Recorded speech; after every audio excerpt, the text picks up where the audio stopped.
আসসালামু আলাইকুম রহমতুল্লাহি ওবরকাতুহ। সম্মানিত ভিউয়ার্স, দেশ এবং দেশের বাহিরের থেকে যারা আজকে আমার এই ভিডিওটি দেখছেন এই মুহূর্ত পর্যন্ত, আজকে আমি আপনাদের মাঝে ছোট্ট একটি আমল নিয়ে আসছি।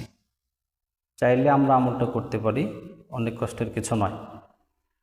সম্মানিত ভিউয়ার্স, আমরা যারা নিজের প্রয়োজন অপ্রয়োজনে জীবিকার তাগিদে ঘর থেকে বের হই, এই ঘর থেকে বের হওয়াটা এবং ফিরে আসাটা ইবাদতে গণ্য করতে পারি চাইলেই। কিভাবে সম্ভব?